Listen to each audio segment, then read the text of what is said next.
John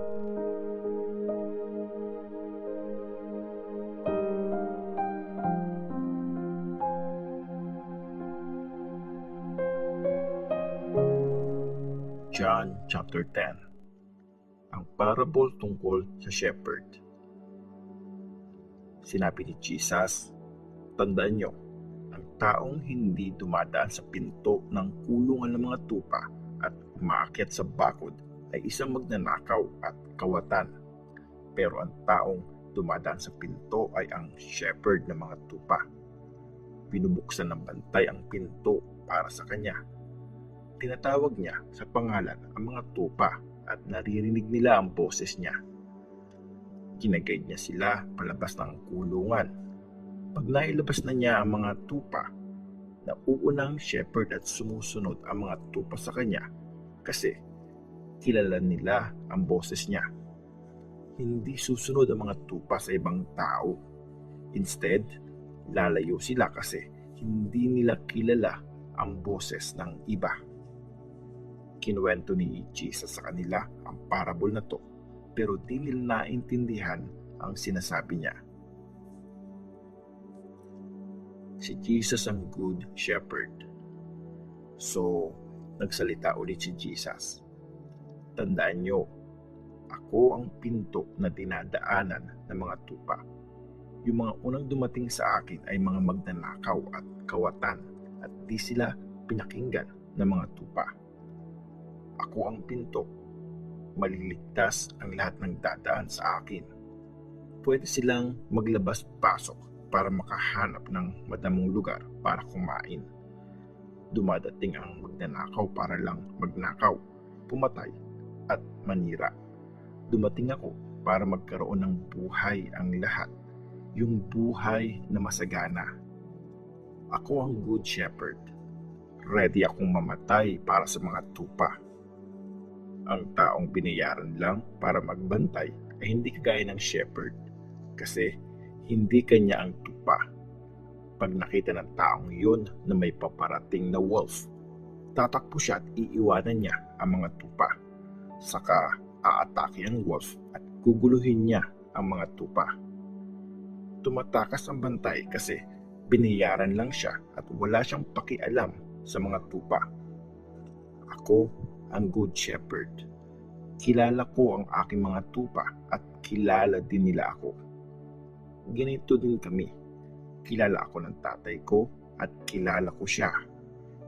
Ready akong mamatay para sa aking mga tupa. May iba akong tupa na wala pa sa grupong ito. Kailangan ko din silang ibalik dito at makikinig sila sa boses ko. Kaya magiging isang grupo sila na may isang shepherd. Mahal ako ng Ama kasi ibibigay ko ang buhay ko para makuha ulit ito. Walang pwedeng kumuha ng buhay ko. Ako mismo ang nag-aalay nito. May karapatan akong ibigay at bawiin ito. Ito ang utos sa akin ng Ama. Dahil sa mga sinabi niya, nahati ulit ang opinyon ng mga tao.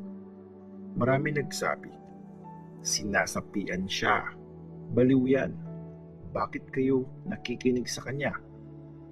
Sabi naman ng iba, kung sinasapian siya, di siya makakapagsalita ng ganyan. Paano makakapagpagaling ng bulag ang isang taong sinasapian ng demonyo? Nireject si Jesus. Winter na noon at sineselebrate nila ang piyesta ng dedication ng temple sa Jerusalem. Naglalakad si Jesus sa temple sa lugar na tinatawag na Solomon's Porch. Pinaligiran siya ng mga tao. Tanong nila, huwag mo nang patagalin pa. Sagutin mo kami ngayon. Ikaw ba ang Christ? Sumagot si Jesus, diba, sinabi ko na sa inyo, pero ayaw niyong maniwala. Yung mga bagay na pinapagawa sa akin ng tatay ko ang nagsasabi kung sino ako. Pero di kayo naniwala sa akin kasi hindi ko kayo mga tupa. Kilala ng aking mga tupa ang boses ko. Kilala ko sila at sumusunod sila sa akin. binibigyan ko sila ng buhay na walang hanggan at never silang mamamatay. Walang makakaagaw ng mga to sa akin. Ang binigay sa akin ng tatay ko ay mas mahalaga sa lahat at walang makakaagaw sa kanila sa kamay ng Ama. Ako at ang Ama ay iisa. Kumuha ulit ng mga bato ang mga tao para batuhin siya. Pero sinabi niya, marami na akong pinakita sa inyo na mga mabubuting gawa galing sa tatay ko. Alin sa mga to ang rason para batuhin niyo ako? Sumagot ang mga Diyos, di ka namin babatuhin dahil sa mga ginawa mo. Babatuhin ka namin kasi pinabastos mo ang Diyos. Tao ka lang, pero sinasabi mong Diyos ka. Sinagot sila ni Jesus, di ba sinabi mismo ng Diyos sa law nyo, mga Diyos kayo? Tinawag na Diyos ang mga nakarinig ng salita at di pwedeng baliwalayin ang sinasabi ng Scripture. Pinili ako ng Ama at pinadala niya ako sa mundo. So bakit nyo sinasabing binabastos ko ang Diyos? Kasi sinabi kong ako ang Son of God. Kung di ko ginagawa ang pinapagawa sa akin ng tatay ko, huwag kayong maniwala sa akin. Pero kung ginagawa ko ang mga to, at least maniwala kayo sa mga ginagawa ko kahit di kayo maniwala sa akin, para malaman yung nasa akin ang Ama at ako ay nasa Ama. Sinubukan nilang arestuhin ulit si Jesus pero nakatakas siya.